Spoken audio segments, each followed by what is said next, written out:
Hello, everyone. It's definitely good to be back here and doing my videos as usual, just looking at what is happening in the nation and commenting on it. It's been a very long while, I think almost like 2 weeks that I've been off, I've been sick, so I've not really focused on what's happening in Nigeria or anything. I've not even followed anything, so I'm just coming back now. But today, what I'm going to discuss in this video is about Isaac Balami. I just saw, like, I think like literally like 30 minutes ago, I just saw a report, a headline that said that he had left Labour Party and had joined APC. So the first thing I did was, of course, was to go to his page and to his Twitter handle and say, did he post anything like that, or is this some sort of fake news? And I saw he did post a message which is out there. And so first of all, I'm gonna read out the message, and then from there we take it on. So it says, so this is from Twitter handle of Isaac Balami. It says, "Dear Obedience, I write this open letter to you all with mixed feelings. One with gratitude regarding what we collectively achieved as one big family, and the other with sadness that I have to leave the ranks officially. I wanted to announce that I have officially left the Labour Party to rejoin the APC. My decision is not far-fetched," he said. "I cannot continue to be equally yoked with the present party leadership that will not respect our collective will as a people. I do not want to bore you all with the sacrifices that I made 2 years ago with my life, team, and business. Greater sacrifices have even been made by other people in the Labour Party, and it is for a good cause."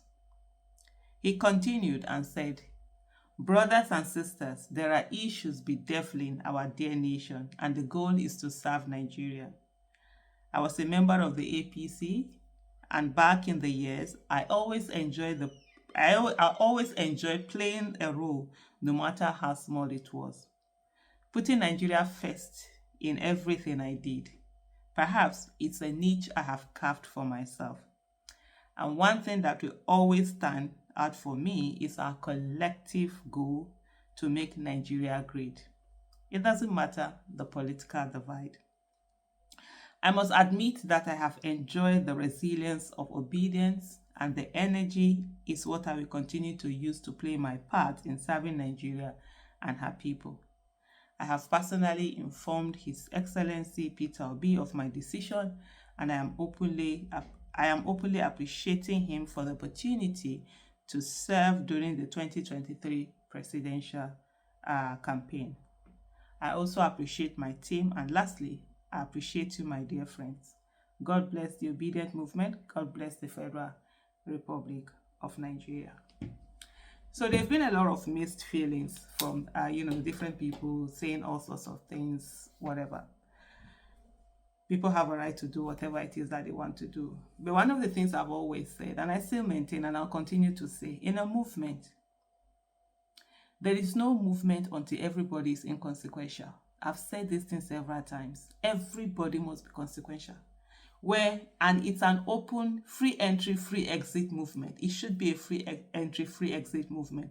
At any time that anybody feels that they want to leave the movement, fine, free to go. At any time that people feel that they want to come into the movement, fine, welcome. And there's no one person that you say that, oh, because this person left, so there's no movement. And that's one thing I've constantly talked about, and one thing I've said to everyone. Don't focus about what any other person is doing. The thing is about you. I see a lot of people who say, oh, I saw one long write-up. I'm not going to read it out. I just skimmed through it when I started reading it, because from the first paragraph, I just lost interest. Because where they're like, oh, the problem with the obedient movement, just like the NSAS movement, is that they allow influencers, whatever, to come and hijack it. Nobody hijacks nothing. This is one thing I want people to understand. Take responsibility. It is not about who is there, what they want to do. It's about you. In what way have you ensured that the obedient movement is as it should be? In what way are you ensuring that the collective goal is protected? That's all that matters. It doesn't matter whether anybody hijack. And that's why for me, there's one thing I always say, I don't care what your motive is. I always say this thing. I don't care. I can never read your motive. Even me, I'm always checking my own motive to be sure that I'm still on track. It's only God that knows motive. But what I know for sure is that on my watch, you cannot and will not derail whatever collective goal we have. You might go and say, oh, that woman is mad, though. She's crazy, she will. But on my watch. And that's what I want everybody to do. So it doesn't matter whoever. There's nothing. Aisha Yusufu is inconsequential in everything. You understand? What are you doing to ensure that on your watch, everything is as it is?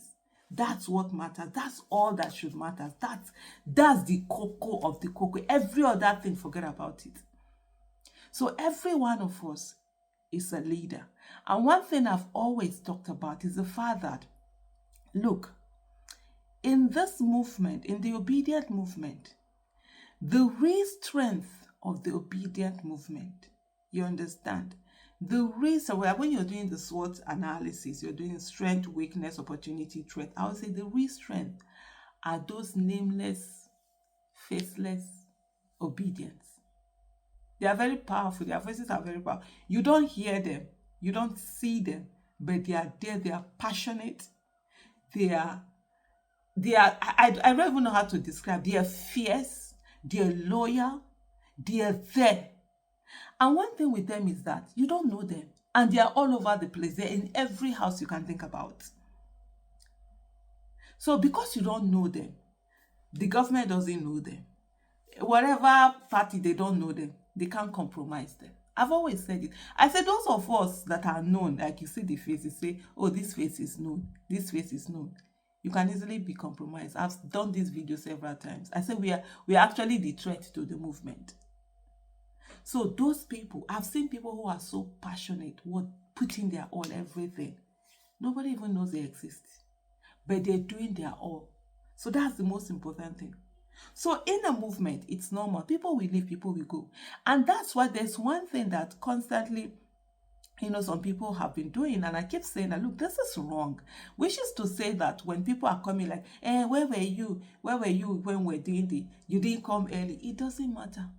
If somebody decides to come today and join the obedient movement, it's the same as whoever it was that started obedient. Nobody even started obedient movement from the day one, from after EndSARS, when some people felt that, there needs to be a political power. People need to have political power. It's the same. And until we have that attitude, we'll continue to have, all of this, back and forth. So these things are normal in movements, and people, we do things that fits them. Unfortunately, in Nigeria, we always have this mentality that you need to be in a political party, or you need to be aligned to government for you to be able to make a difference. That's what people always think, and that's what people do.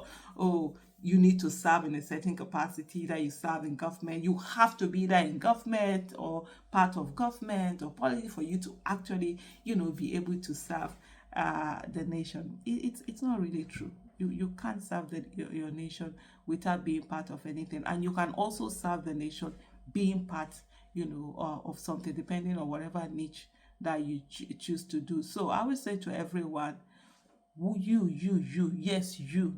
What are you doing to ensure that nobody, what are you doing to ensure that nobody derails that collective goal of a better Nigeria, that it's possible? That's all that matters, nothing else. Thank you for watching. Bye.